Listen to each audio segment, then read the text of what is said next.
RG Kar medical college में दरिंदों के हवस का शिकार बनी उस लड़की की न्याय मांगती चीख अभी शांत भी नहीं हुई कि एक और हैवानियत छात्रा के साथ कर दी गई।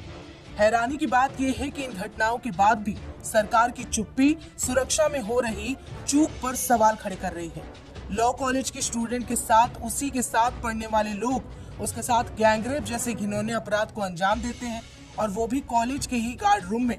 लेकिन सरकार राजनीति करने में जुटी है, क्योंकि इस कांड का मुख्य आरोपी कोई और नहीं बल्कि टीएमसी के छात्र संघ से जुड़ा एक छात्र नेता है, जिसकी पहुंच रसूखदार लोगों तक है।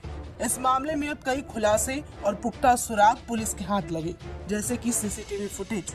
आपको जानकर हैरानी होगी कि खुद पीड़िता ने अपनी आपबीती में ये बताया कि कैसे रेप से ठीक पहले आरोपी ने पीड़िता के कहने पर इनहेलर मुहैया कराया और उसकी मदद की, और फिर उसके साथ गैंगरेप किया। पीड़िता ने आपबीती में क्या बताया है वो जान लेते हैं। मनोजीत मुझे वॉशरूम के पास ले गया और शारीरिक संबंध बनाने के इरादे से जबरदस्ती करने लगा।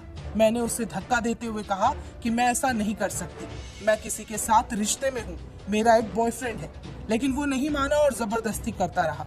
मुझे तब पैनिक अटैक आ गया और मेरी सांसें उखड़ने लगी, तो उससे इनहेलर लाकर दिया। इनहेलर लेने से मेरी तबीयत कुछ ठीक हुई तो मैं बाहर आ गई। तब मैंने देखा कि उन्होंने मेन गेट लॉक कर दिया है। गेट पर खड़े गार्ड ने भी मेरी मदद नहीं की। फिर मनोजीत के कहने पर जैद और प्रमीत मुझे जबरदस्ती गार्ड रूम ले गए और गार्ड को बाहर बैठने को कहा। मनोजीत मेरे साथ रेप करने लगा। जब मैंने खुद को बचाने की कोशिश की तो उसने मुझे ब्लैकमेल किया और धमकी दी कि वो मेरे बॉयफ्रेंड को मार देगा और माता पिता को अरेस्ट करवाएगा। उसने मुझे रेप के दौरान बनाए गए मेरे 2 वीडियो दिखाए और कहा कि अगर कोऑपरेट नहीं किया या मेरे बुलाने पर नहीं आए तो सबको वीडियो दिखा देगा। जब मनोजीत मेरा रेप कर रहा था तब प्रमीत और जैद खड़े होकर सब देख रहे थे। मेरे सिर में बहुत चोट आई, लेकिन उसने मुझे नहीं छोड़ा। उसने मुझे हॉकी स्टिक से भी मारने की कोशिश की। मैंने खुद को एक लाश की तरह छोड़ दिया। इसके बाद मैं रात को 10:50 पर उस कमरे से एक लाश की तरह बाहर निकली। फिर मैंने अपने पापा को कॉल करके बुलाया और पूरी बात बताई। पहले मैं उसके खिलाफ FIR लिखवाने से डर रही थी, लेकिन अब मैं पीछे नहीं हटूंगी। दरअसल कोलकाता के लॉ छात्रा से गैंगरेप मामले में सीसीटीवी फुटेज से गैंगरेप की पुष्टि हो गई है। कॉलेज के सीसीटीवी में 25 जून की दोपहर 3:30 बजे से 10:50 तक करीब 7 घंटे की फुटेज है। एक जांच अधिकारी ने बताया कि सीसीटीवी में पीड़ित छात्रा को गार्ड के कमरे में जबरदस्ती ले जाने की घटना भी कैद हुई। इससे छात्रा की लिखित शिकायत में लगाए गए आरोपों की पुष्टि होती है। वहीं जिस गार्ड के कमरे में रेप हुआ था उसे भी गिरफ्तार कर लिया गया। पुलिस ने बताया कि पूछताछ के बाद उसे गिरफ्तार किया गया। मामले में अब तक कुल 4 गिरफ्तारी हो चुकी है। इसके अलावा मामले में 5 सदस्यों की स्पेशल इन्वेस्टिगेशन टीम यानी SIT गठित कर दी गई।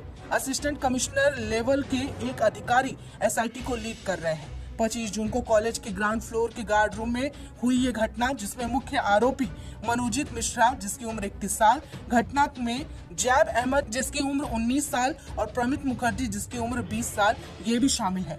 मनोजीत कॉलेज का पूर्व छात्र है, जबकि जैब और प्रमित कॉलेज के ही छात्र हैं। अब बात कर लेते हैं तीनों आरोपी कौन है। सबसे मुख्य आरोपी है मनोजीत मिश्रा। 31 साल का मनोजीत साउथ लॉ कॉलेज का पूर्व छात्र और स्टूडेंट लीडर रहा है। वो तृणमूल कांग्रेस यानी TMC की स्टूडेंट विंग तृणमूल कांग्रेस छात्र परिषद की कॉलेज यूनिट का पूर्व प्रेसिडेंट है। साल 2012 में कॉलेज में स्टूडेंट यूनियन का जनरल सेक्रेटरी भी रह चुका है। फिलहाल अलीपुर डिस्ट्रिक्ट कोर्ट में वकालत करने के साथ ही कॉलेज में संविदा पर बतौर non teaching staff administration office का काम संभालता था। सामान्य बंगाली परिवार से आने वाला मनोजीत लॉ कॉलेज में पढ़ने के दौरान छात्र राजनीति में आया। पढ़ाई पूरी होने के बाद भी वो कॉलेज की स्टूडेंट यूनियन में दखल देता रहा। उसकी पहचान कॉलेज के पावर सेंटर की थी।